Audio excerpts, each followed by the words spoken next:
أعوذ بالله من الشيطان الرجيم. بسم الله الرحمن الرحيم.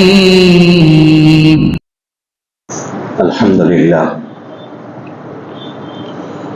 لله نحمده ونستعينه ونستغفره ونؤمن به ونتوكل عليه ونعوذ بالله من شرور أنفسنا ومن سيئات أعمالنا. من يهده الله فلا مضل له ومن يضلله فلا هادي له ونشهد أن لا إله إلا الله وحده لا شريك له ونشهد أن سيدنا وسندنا وحبيبنا ونبينا ومولانا محمدا عبده ورسوله وصلى الله تعالى على خير خلقه محمد وعلى آله وأصحابه أجمعين. أما بعد، فقد قال الله تبارك وتعالى في القرآن المجيد والفرقان الحميد: فأعوذ بالله من الشيطان الرجيم. بسم الله الرحمن الرحيم.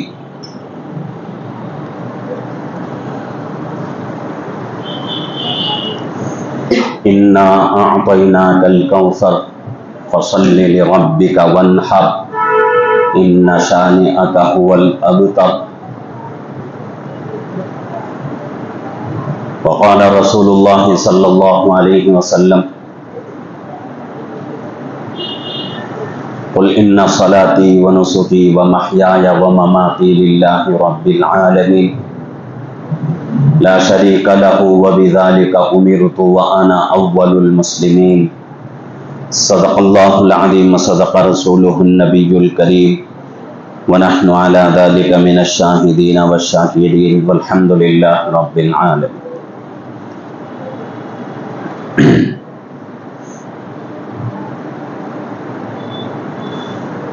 محترم معزز بزرگ اور عزیز دوستو،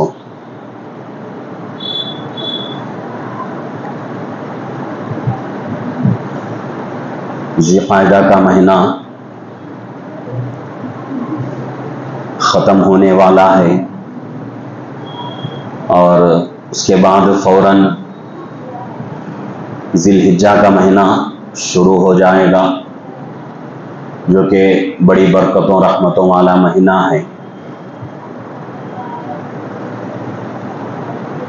اللہ رب العزت نے سال کے 12 مہینے مقرر فرمائے ہیں، اس میں سے سب سے بہترین اور سب سے فضیلت اور سب سے بزرگی والا مہینہ رمضان کا مبارک مہینہ ہے۔ اور رمضان کے مبارک مہینے کے بعد اگر کوئی فضیلت والا، کوئی بزرگی برتری والا مہینہ ہے تو وہ ذی الحجہ کا مہینہ ہے، کیونکہ رمضان کے مبارک مہینے میں بھی کچھ خاص عبادتیں ہوتی ہیں جو رمضان سے تعلق رکھتی ہیں۔ اسی طریقے سے ذی الحجہ کے مہینے میں بھی کچھ خاص عبادتیں ہوتی ہیں جو کہ اسی مہینے سے تعلق رکھتی ہیں۔ اس کے علاوہ کسی دوسرے مہینے میں ان عبادتوں کا وجود نہیں رہتا۔ اللہ رب العزت نے عبادتوں میں ایک بہترین ترتیب بنا دی ہے، جیسا کہ رمضان کا مبارک مہینہ آتا ہے تو رمضان کا مبارک مہینہ جب آتا ہے تو اس مہینے میں ہم لوگ روزے رکھتے ہیں، تراویح پڑھتے ہیں۔ رمضان کا مہینہ ختم ہوتا ہے تو فوراً جو ہے حج کے مہینے شروع ہو جاتے ہیں۔ حج کے 3 مہینے ہمیں جو ہے روایتوں سے بات ملتی ہے، تفسیروں سے یہی بات ہمیں جو ہے نظر آتی ہے کہ اللہ کے نبی صلی اللہ علیہ وسلم نے حج کے لیے 3 مہینے مقرر فرمائے ہیں۔ پہلا مہینہ شوال کا ہے، شوال یعنی کہ رمضان کا مبارک مہینہ گزر کر عید کا دن جب آتا ہے تو عید کے دن سے ہی حج کے لیے سفر شروع ہو جاتا ہے۔ یہ الگ بات ہے کہ آج کے زمانے میں عید کے دن سے جو ہے سفر شروع نہیں ہوتا، بلکہ عید گزرنے کے کافی دنوں کے بعد قافلے روانہ ہوتے ہیں حاجیوں کے۔ لیکن اس زمانے میں حج کے لیے 2 مہینے 3 مہینے لگ جاتے تھے سفر میں، تو اس لیے 3 مہینے مقرر کر دیے ہیں، شوال کا مہینہ، ذی قعدہ کا مہینہ اور تیسرا مہینہ ذی الحجہ کا۔ اور شوال شروع ہوتے ہی حکم یہی ہے کہ جو بھی حج کرنے والا ہے وہ اپنا حج کا احرام باندھ سکتا ہے۔ رمضان ختم ہونے سے پہلے کسی حاجی کے لیے یعنی حج کرنے والے کے لیے شوال کا مہینہ آنے سے پہلے حج کا احرام باندھنا درست نہیں ہے، اس لیے کہ حج کا احرام جب باندھا جاتا ہے تو پھر جو ہے بہت ساری حلال چیزیں بھی اس کے لیے ممنوع ہو جاتی ہیں۔ اور آج کے زمانے میں بھی حکم یہی ہے کہ بھئی جب یہاں سے نکلیں طریقہ یہی ہے، نکل کر جاتے ہیں، جا کر پہلے جو ہے اپنا عمرہ کر لیتے ہیں، عمرہ کر کے اس کے بعد پھر جو ہے حج کا احرام باندھتے ہیں۔ اگر کوئی قافلہ یہاں سے شوال کے مہینے میں جا رہا ہے، ذی قعدہ کے مہینے میں جا رہا ہے اور جاتے ہوئے یہاں سے جو ہے حج کا ہی احرام باندھ لیں تو پھر ان کے لیے بڑی مشکلیں کھڑی ہو جاتی ہیں، اس لیے کہ حج کے دنوں میں حج کا احرام جب باندھا جاتا ہے تو بہت ساری چیزوں سے رکنا پڑتا ہے، جیسے کہ سلے ہوئے کپڑے نہیں پہن سکتے، خوشبو کا استعمال جائز نہیں، نہاتے ہوئے خوشبودار صابن استعمال نہیں کر سکتے، خوشبو والا شیمپو استعمال نہیں کر سکتے، اور اسی طریقے سے اور کوئی چیز، ان تمام چیزوں سے رکنا ضروری ہے۔ اب آدمی کے لیے جتنا مختصر وقت رہے گا آدمی جو ہے ان چیزوں کو بہت ہی احتیاط سے کرنے کی کوشش کرے گا۔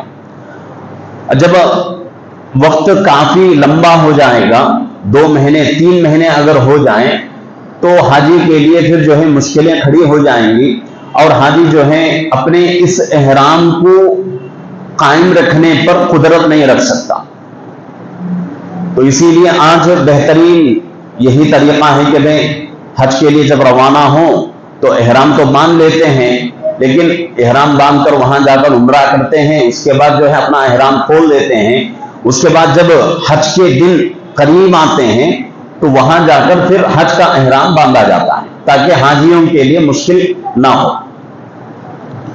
تو اس لیے اللہ کے نبی صلی اللہ علیہ وسلم نے ارشاد فرمایا حدیث میں کہ رمضان کا مہینہ ختم ہونے سے یعنی کہ شوال کا مہینہ شروع ہونے سے پہلے کوئی بھی حاجی حج کرنے والا حج کی نیت سے احرام نہ باندھے۔ تو بات جو ہے اصل یہ شروع ہوئی تھی کہ ذی الحجہ کا مہینہ بڑی برکتوں رحمتوں والا مہینہ ہے۔ رمضان کے مبارک مہینے کے بعد تمام جتنے 11 مہینے ہیں ان تمام 11 مہینوں میں ذی الحجہ کا مہینہ بڑی فضیلت والا ہے۔ 12 مہینوں میں سے رمضان کو نکال دیا جائے تو 11 مہینہ بچتے ہیں، 11 مہینوں میں صرف اور صرف ذی الحجہ کا مہینہ پورے تمام 11 مہینوں میں سے بڑی فضیلت والا مہینہ ہے، اس لیے کہ اس میں کچھ عبادتیں ہوتی ہیں جو عبادتیں دوسرے مہینوں میں نہیں ہوتی۔ بہت ساری عبادتیں ہیں، جیسا کہ بڑی عبادتیں 2 ہیں، ایک حج والی عبادت اور ایک قربانی والی عبادت۔ اس کے علاوہ ایام تشریق آتے ہیں، یعنی کہ 9 ذی الحجہ سے لے کر 9 ذی الحجہ کے صبح کی نماز سے لے کر 13 ذی الحجہ کے عصر کی نماز تک، ہر نماز کے بعد فرض، ہر نماز کے بعد ایک مرتبہ ہر مصلی کو، چاہے نماز پڑھنے والا مرد ہو چاہے نماز پڑھنے والی عورت ہو، ہر ایک کے لیے حکم یہی ہے کہ ایک مرتبہ آواز کے ساتھ تکبیر تشریق پڑھی جائے، اللہ اکبر لا الہ الا اللہ واللہ اکبر وللہ الحمد۔ مرد جو ہے اونچے آواز سے زور سے پڑھیں گے، عورتوں کے لیے زور سے پڑھنا منع ہے، بس اتنا زور سے عورت جو ہے پڑھ سکتی ہیں کہ اپنی آواز اپنے کانوں تک محدود رہے، یا پھر جو ہے اپنے جس کمرے میں عورت نماز پڑھ رہی ہے اس کمرے تک وہ آواز محدود رہے. یہ ایک عبادت ہے. اور ایک عبادت ذی الحجہ کا چاند جب نظر آ جاتا ہے تو حکم یہی ہے قربانی کرنے والوں کے لیے کہ اپنا بال اور ناخن نہ کاٹیں. یہ بھی ایک اہم عبادت ہے. اور یہ عبادتیں کیوں ان عبادتوں کا حکم دیا گیا آگے انشاءاللہ اس کے اوپر بات کروں گا. تو یہاں جو ہے اور ایک عبادت یہی ہے کہ ذی الحجہ کا چاند نظر آ جائے تو فوراً جو ہے وہ لوگ جو قربانی کرنا چاہتے ہیں وہ لوگ اپنے بال اور ناخن نہ کاٹیں. کب تک؟ عید کی نماز ہونے تک، یعنی کہ مکمل 10 دن اپنے بال اور ناخن کاٹنے کی اجازت نہیں ہے. لیکن اس مسئلے کو اپنے ذہن میں رکھنے کی ضرورت ہے کہ مسئلہ جائز اور ناجائز کے اوپر نہیں ہے، حلال حرام کا کوئی مسئلہ یہاں نہیں ہے. اللہ کے نبی صلی اللہ علیہ وسلم نے عمل کر کے دکھایا ہے تو یہ عمل ہمارے لیے مستحب ہے.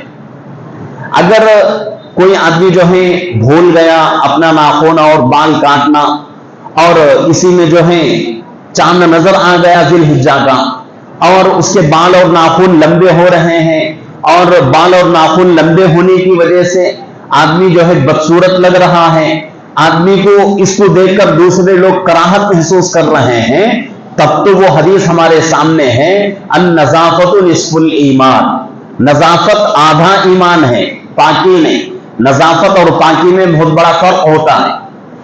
الطہور شطر الایمان یہ حدیث بھی ہے، یہ الگ ہے. لیکن النظافت نصف الایمان، نظافت کا مطلب کیا ہے کہ بھئی اپنے کپڑوں کو صحیح رکھیں، اپنی ٹوپی صحیح رہیں، اپنے جوتے صحیح رہیں، اپنے بال سنوار کے رکھیں.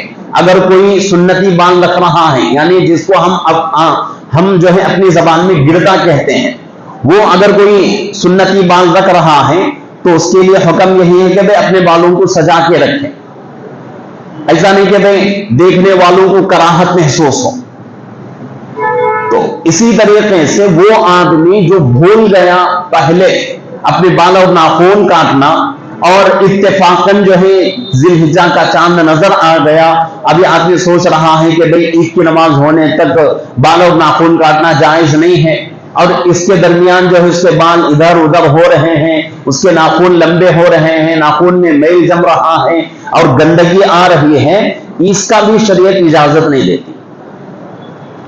ہاں اس آدمی کے لیے ہے جو آدمی قربانی، جانور کی قربانی کر رہا ہو اور پہلے سے اس کی تیاری کرے، یعنی کہ ذی الحجہ کا چاند نظر آنے سے پہلے 1 دن 2 دن پہلے اپنے بال اور ناخن کاٹ لیں تو پھر اس کے لیے یہ عمل جو ہے درست ہے، مستحب ہے. اسی طریقے سے یوم عرفہ کا روزہ، یعنی عرفے کے دن کا روزہ رکھنا. عرفہ کس کو کہتے ہیں؟ حج میں جتنے ارکان ہیں تمام ارکانوں میں سب سے بڑا رکن حاجی کو عرفات کے میدان میں وقوف کرنا ہے، یہی بڑا رکن ہے حج میں. ویسے اور بھی جو ہے ارکان ہیں حج کے، لیکن جتنے ارکان ہیں ان تمام ارکانوں میں سب سے بڑا اور سب سے اہم اگر رکن کوئی ہے تو وہ عرفات کے میدان میں ٹہرنا ہے. تو اس لیے حاجی کے ساتھ مشابہت ہو جائے، اس لیے اللہ کے نبی صلی اللہ علیہ وسلم نے اس دن روزہ رکھنے کا حکم دیا ہے. تو یہ عبادتیں جو ہیں صرف اور صرف ذی الحجہ کے مہینے میں ادا کی جاتی ہیں. اس مہینے کے علاوہ دوسرے مہینوں میں ان عبادتوں کا وجود نہیں رہتا. تو ایک ترتیب، اللہ کی جو ترتیب ہے عبادتوں کے درمیان، بہت ہی خوبصورت اور بہت ہی پیاری ترتیب ہے. اللہ رب العزت نے پہلے روزے فرض فرمائے، اور اس کے ساتھ ساتھ تراویح کو جو ہے سنت قرار دے دیا گیا، تراویح کو جو ہے ثواب کی چیز بنایا گیا، اور آدمی جو ہے اپنے روزے تراویح پورے کر کے اپنے گناہوں سے پاک ہو جاتا ہے رمضان ہونے سے پہلے. اب اس کے بعد حج کا مہینہ شروع ہو جاتا ہے. اللہ رب العزت کی یہ ترتیب جو ہے بہت ہی بہترین ہے کہ وہ آدمی جو حج کے لیے ہمارے گھر میں آئے، ہمارے گھر کی طرف سفر کرے تو اللہ یہ چاہتے ہیں کہ بھئی اس سے پہلے رمضان کا مہینہ آئے اور رمضان میں روزے، تراویح، نمازیں، صدقہ، خیرات، زکوٰۃ اور تمام نفلی عبادتیں ادا کر کے اپنے گناہوں سے پاک ہو کے میرے گھر کی حاضری دیں۔ یہ اللہ کی ایک بہت بڑی مصلحت ہے۔ اگر اللہ چاہتے تو کہ درمیان میں بھی جو ہے حج کا مہینہ مشروع کر دیتے، رمضان کے بعد ہی اللہ نے کیوں کیا؟ وجہ اس کی یہی ہے کہ اللہ یہ چاہتے ہیں کہ جب بندہ میرے گھر تک آئے تو گناہوں سے بالکل پاک صاف ہو جائے، یہ اللہ چاہتے ہیں۔ اور ایک مصلحت اس میں یہ ہے، رمضان کا مہینہ ختم ہوتا ہے، عید الفطر آتی ہے، تو عید الفطر کی خوشی کا آغاز ہم لوگ کیسے کرتے ہیں؟ اپنے صدقے فطر کو ادا کر کے خوشی کا آغاز کرتے ہیں۔ اسی طریقے سے اللہ رب العزت نے عید الاضحیٰ کے لیے بھی خوشی کا آغاز قربانی قرار دی ہے کہ قربانی کر کے اپنی خوشی کی شروعات کرو۔ تو عید آنے والا مہینہ یعنی کہ یہ مہینہ تو ذی القعدہ کا مہینہ ہے، 26 تاریخ ہے آج، 4 یا 3 دن باقی ہیں۔ آنے والا مہینہ ذی الحجہ کا مہینہ ہے، مہینہ جو ہے بڑی برکتوں رحمتوں والا مہینہ ہے۔ اور بعض حدیثوں میں بات آتی ہے، اللہ کے نبی صلی اللہ علیہ وسلم فرماتے ہیں کہ اگر ذی الحجہ کے پہلے عشرے میں، پہلے 10 دن میں، اور اس کا ذکر اللہ نے 30ویں پارے میں سورہ فجر میں اللہ کر رہے ہیں، والفجر ولیال عشر والشفع والوتر واللیل اذا یسر، ان آیتوں میں اللہ رب العزت قسم کھا کے ان 10 راتوں کی 10 دنوں کی قسم کھا کے اللہ فرما رہے ہیں، اور اس سے مراد ذی الحجہ کے شروع کے 10 دن ہیں۔ تو اللہ کے نبی فرماتے ہیں کہ اگر کوئی بندہ ذی الحجہ کے پہلے 10 دنوں میں سے ایک دن کا روزہ رکھتا ہے تو پورے سال روزے رکھنے کا ثواب اللہ اس کو دیں گے۔ اگر کوئی آدمی ان 10 راتوں میں سے ایک رات اللہ کے لیے جاگ لیتا ہے تو اس کا ثواب کیسا ہے؟ شب قدر میں جاگنے کے برابر۔ اور خصوصاً جس طریقے سے ہم لوگ رمضان کے مہینے میں گناہوں سے بچتے ہیں، نمازوں کا اہتمام کرتے ہیں اور عبادتیں ہم لوگ ادا کرتے ہیں، اتنا ہی اہتمام ہم کو ذی الحجہ کے مہینے میں بھی کرنا ہے۔ اور خصوصاً ذی الحجہ کے 10 دن پہلے جو آتے ہیں، شروع کا پہلا عشرہ آتا ہے، اس عشرے میں بہت ہی زیادہ عبادتوں کا اہتمام کرنے کی ضرورت ہے۔ اور بعض حدیثوں سے ہمیں بات ملتی ہے کہ ذی الحجہ کے پہلے عشرے میں، پہلے 10 دن میں جس طریقے سے اللہ رب العزت رمضان میں عبادتوں کا ثواب بڑھا دیتے ہیں، اسی طریقے سے ذی الحجہ کے پہلے 10 دن میں بھی عبادتوں کا ثواب بڑھا دیتے ہیں۔ تو اس لیے ذی الحجہ کا مہینہ شروع ہونے والا ہے، تو اس سے پہلے جو ہے اپنی قربانی کے لیے تیار ہو جائیں اور عبادتوں کے لیے مکمل طور پر تیار ہو جائیں۔ قربانی جو ہے بڑی عبادتوں میں سے ہے۔ یہاں جو ہے حج پورا کر لیا اور حج کے بعد قربانی والا عمل، قربانی والا عمل جو ہے ہم لوگ ہر سال سنتے رہتے ہیں کہ اللہ کے نبی حضرت ابراہیم علیہ السلام اور حضرت اسماعیل علیہ السلام کی یادگار ہے۔ اللہ رب العزت نے حضرت ابراہیم علیہ السلام کو خواب میں دکھایا کہ حضرت ابراہیم علیہ السلام اپنے بیٹے حضرت اسماعیل علیہ السلام کو ذبح کر رہے ہیں۔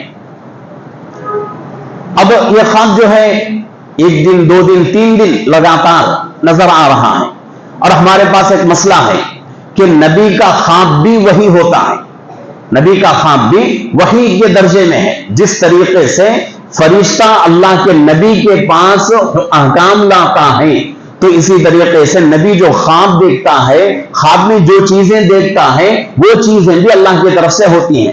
ہمارے طریقے سے ہمارے جیسے جو ہیں بیکار خواب کوئی نبی نہیں دیکھتا، کسی نبی کو اللہ رب العزت بیکار خواب نہیں دکھاتے۔ بیکار خواب اگر کوئی دیکھ رہا ہے وہ نبی نہیں ہو سکتا۔ نبی کی شان میں ایک قسم کی گستاخی ہے، وہ نبی کی شان میں ایک قسم کا عیب ہے، اور نبیوں کو اللہ رب العزت ہر چھوٹے اور بڑے عیب سے پاک رکھتے ہیں۔ تو نبی کا جو خواب ہوتا ہے وہ خواب بھی وحی کے درجے میں ہوتا ہے، اللہ کی طرف سے ہوتا ہے۔ تو حضرت ابراہیم علیہ السلام 3 دن لگاتار خواب میں دیکھ رہے ہیں۔ اب معلوم ہو گیا حضرت ابراہیم علیہ السلام کو کہ بھئی یہ اللہ کی طرف سے ہے۔ اب حضرت ابراہیم علیہ السلام تیار ہو گئے۔ یہاں سوچنے کی ضرورت ہے، قربانی والا عمل، قربانی کی عبادت جو ہے اللہ نے کیوں مشروع فرمائی؟ قربانی کرنے کا اللہ نے کیوں حکم دیا؟ کیا اللہ کو ہمارے جانوروں کی گوشت کی ضرورت ہے؟ کیا اللہ کو ہمارے جانوروں کے خون کی ضرورت ہے؟ کیا اللہ رب العزت یہ چاہتے ہیں کہ بھئی میرے بندے قربانی کر کے فقیر بن جائیں، غریب ہو جائیں، ان کا پیسہ ختم ہو جائے؟ اللہ یہ نہیں چاہتے۔ آج کل جو بہت سارے لوگ جو ہے مسلمان ہو کے ایسے ایسے الفاظ اپنے زبان سے بکتے رہتے ہیں کہ بھئی قربانی والا عمل یہ کوئی جو ہے بہترین عمل نہیں ہے، اور اس کے بدلے میں غریبوں کی مدد کرو، اس طرح بہت سارے لوگ کہتے رہتے ہیں۔ اپنے شہر کے اندر بھی جو ہے اس طریقے کے نظریے رکھنے والے موجود ہیں، کہتے ہیں کہ بھئی قربانی کرنے سے کیا ملتا ہے ہم کو؟ گوشت جانور جو ہے ذبح کرتے ہیں، ہم کھاتے ہیں، بس اس سے بہتر کیا ہے؟ کیا کرو، بہت سارے دھوکے ہم کو ملیں گے، بہت سارے ننگے ہم کو ملیں گے، ان کے پاس کپڑا نہیں ہے پہننے کے لیے، اور بہت سارے لوگوں کے پاس گھر نہیں ہے رہنے کے لیے، بہت سارے لوگوں کے پاس کھانے کے لیے کھانا نہیں ہے، تو یہ پیسہ جو ہے اس میں لگاؤ، غریبوں کی مدد ہو جائے گی۔ تو یہاں جو ہے سوچنے کی ضرورت ہے کہ اللہ رب العزت نے جس عبادت کا جو طریقہ بتایا ہے اس عبادت کو اسی طریقے سے کرنا ہمارے لیے ضروری ہے۔ ایسا نہیں کہ بھئی ہم جو ہے شریعت کے اندر اپنے عقل کے گھوڑے دوڑائیں گے اور اپنی مرضی سے جو ہے ہم عبادتوں کو الٹ پلٹ کر دیں گے، ایسا نہیں ہو سکتا۔ اللہ نے قربانی کا حکم دیا ہے تو قربانی کرنا ہی افضل ہے۔ قربانی چھوڑ کر پوری دنیا کی ہم لوگ فکر کریں، پوری دنیا کے غریبوں کی ہم مدد کریں، تب بھی ہماری جو ہے ذمہ داری پوری نہیں ہو سکتی۔ تو اس لیے ضروری ہے، حدیث میں بات آتی ہے کہ قربانی کے ان 3 دنوں میں قربانی سے بہتر اللہ کو کوئی عمل نہیں ہے۔ قربانی ہی سب سے بہترین اور سب سے پسندیدہ عمل ان 3 دنوں میں اللہ کو۔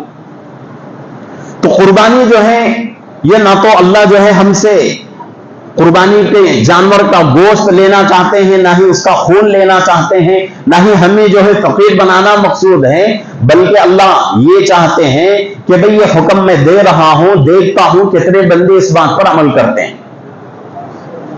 اسی طریقے سے حضرت ابراہیم علیہ السلام حضرت اسماعیل علیہ السلام کے واقعے میں ہوا۔ حضرت ابراہیم علیہ السلام کو حکم دے دیا گیا۔ حضرت ابراہیم علیہ السلام کو جب حکم ملا تو حضرت ابراہیم علیہ السلام نے اس حکم پر چوں چرا نہیں کی، اللہ سے یہ مطالبہ نہیں کیا کہ اللہ یہ کون سی عقل مندی ہے کہ یہ باپ اپنے بیٹے کو ذبح کرے، دنیا کا کون سا قانون اس کو جو ہے جائز کہتا ہے؟ کچھ بھی حضرت ابراہیم علیہ السلام نے اپنی زبان سے نہیں کہی۔ زبان سے کہنا تو دور کی بات، ان کے دل کے اندر ایسی باتیں پیدا نہیں ہوئی، فوراً تیار ہو گئے۔ اب اپنے بیٹے سے پوچھ رہے ہیں کہ بیٹا میں اپنے خواب میں تم کو ذبح کر رہا ہوں اور یہ اللہ کا حکم ہے، تم کیا کہتے ہو؟ اب یہاں پوچھنا اللہ کے نبی حضرت ابراہیم علیہ السلام کا اپنے بیٹے حضرت اسماعیل علیہ السلام کا پوچھنے کا مطلب کیا ہے؟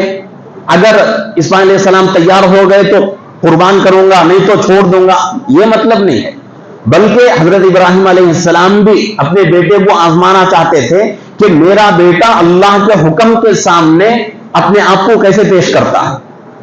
تو جیسے ہی حضرت اسماعیل علیہ السلام نے یہ باتیں سنی تو فوراً اپنے باپ حضرت ابراہیم علیہ السلام نے کہا کہ اے ابا جان، آپ کو اللہ نے جس کام کا حکم دیا ہے آپ وہ کام کر گزریے، انشاءاللہ آپ مجھے صبر کرنے والوں میں سے پائیں۔ یہاں محدثین اور مفسرین فرماتے ہیں صبر کرنے والوں کا مطلب کیا ہے کہ حضرت اسماعیل علیہ السلام یہ کہہ رہے ہیں اپنے ابا سے کہ ابا جب آپ مجھے ذبح کریں گے، ذبح کرتے وقت مجھے تکلیف ہوگی، لیکن اس تکلیف کی وجہ سے میں اپنے پیر ہاتھ نہیں ہلاؤں گا، ہاتھ پیر نہیں ہلاؤں گا، آپ کو تکلیف نہیں ہوگی۔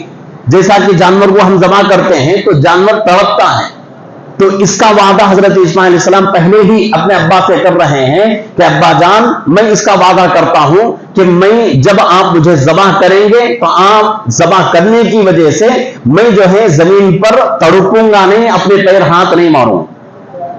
اب یہاں تک جو ہے حضرت اسماعیل علیہ السلام اپنے ابا کو مشورہ دیتے ہیں ابا جان مجھے اپنے گلے پر چھری مت چلائیے، وجہ اس کی یہ ہے کہ اگر آپ مجھے اپنے گلے پر چھری چلائیں گے تو میری صورت آپ کے سامنے رہے گی، ہو سکتا ہے میری محبت آپ کے دل میں آ جائے، اس لیے مجھے الٹا لٹاؤ اور گردن کی طرف سے میرے اوپر چھری چلاؤ۔ یہ کوئی معمولی باتیں نہیں ہیں، بیٹے بھی نبی باپ بھی نبی، اب حضرت ابراہیم علیہ السلام، اسماعیل علیہ السلام دونوں تیار ہو گئے، عمل شروع ہو گیا، لیکن اللہ کی طرف سے مدد آئی کہ اسماعیل علیہ السلام کی جگہ اللہ نے جانور ایک دمبا بھیجا جنت سے، اس دمبے کی قربانی ہو گئی۔ اس کے بعد اللہ رب العزت نے حکم دے دیا کہ ابراہیم علیہ السلام اور اسماعیل علیہ السلام، یہ عبادت جو کہ آپ نے میرے حکم کو پورا کرنے کے لیے کیا ہے، انشاءاللہ اس کو کیا کریں گے ہم، قیامت تک، جب تک دنیا باقی رہے گی اس وقت تک اس عمل کو جاری کر دیں گے۔ تو قربانی کرنے کا مقصد اصل جو ہے اللہ کو گوشت دینا، اللہ کے یہاں جو ہے خون پہنچانا نہیں ہے، بلکہ ہاں اللہ رب العزت ہمارے دل کے تقوی کو پہچاننا چاہتے ہیں۔ لن ینال اللہ لحومها ولا دماؤها ولکن ینالہ التقوی منکم، قرآن کہہ رہا ہے نہ تو تمہاری جانوروں کا گوشت ہم تک پہنچتا ہے، نہ ہی تمہاری جانوروں کا خون ہم تک پہنچتا ہے، بلکہ ولکن ینالہ التقوی منکم، تمہارے دلوں کا تقوی ہم تک پہنچتا ہے۔ تو اس لیے اللہ نے جن عبادتوں کا حکم دیا ہے، جو طریقہ بتایا ہے، اس عبادت کو اسی طریقے سے کرنا ہمارے لیے بہتر اور افضل ہے، اس کے بدلے میں کوئی دوسری عبادت ہو نہیں سکتی۔ تو اس لیے قربانی والا عمل شروع ہونے جا رہا ہے، اور انشاءاللہ آئندہ جمعہ میں صاحب نصاب کے اوپر قربانی واجب ہوتی ہے، اور صاحب نصاب کا مطلب کیا ہے، کتنا مال ہونا ضروری ہے، یہ جو ہے ضروری مسائل آئندہ جمعہ میں ہمارے سامنے آئیں گے، لیکن پہلے سے جو ہے اپنے قربانی والا عمل کرنے کے لیے تیار ہو جائیں، اور ہو سکے تو اپنے طرف سے مکمل ایک جانور اپنے گھر والوں کی طرف سے کرنے کی کوشش کریں، یہ افضل ہے۔ نہیں ہو سکتا آخری درجے میں بڑے جانوروں میں 7 حصے ہوتے ہیں، اس میں سے اپنا ایک حصہ لگا لیں، اس سے جو ہے قربانی ادا ہو جائے گی۔ لیکن افضل کیا ہے، مکمل جانور، بڑا چھوٹا نہیں، بڑا جانور اگر کریں گے تو 7 حصے گھر کے پورے لوگوں کی طرف سے ہو جائے گا۔ چھوٹا جانور اگر خریدیں گے تو کتنا بھی مضبوط اور کتنا بھی طاقت والا جانور کیوں نہ ہو، 1 لاکھ 2 لاکھ 4 لاکھ 5 لاکھ اس کے اوپر ہم خرچ کریں، تب بھی ایک ہی آدمی کے نام پر وہ قربانی ہو سکتی ہے۔ تو اس لیے قربانی والا عمل شروع ہونے جا رہا ہے، تو اپنے قربانی کا عمل جو ہے مکمل کرنے کی پوری کوشش کریں، اس کی تیاری ابھی سے کریں۔ اللہ رب العزت سے دعا ہے کہ اللہ رب العزت ہم تمام کو اس سال جو بقرعید کا موقع آ رہا ہے، اس میں ہر صاحب نصاب کو، ہر صاحب استطاعت کو اپنے طرف سے قربانی کرنے کی اللہ ہم سب کو توفیق عطا فرمائے۔ آمین۔ وآخر دعوانا الحمدللہ رب العالمین۔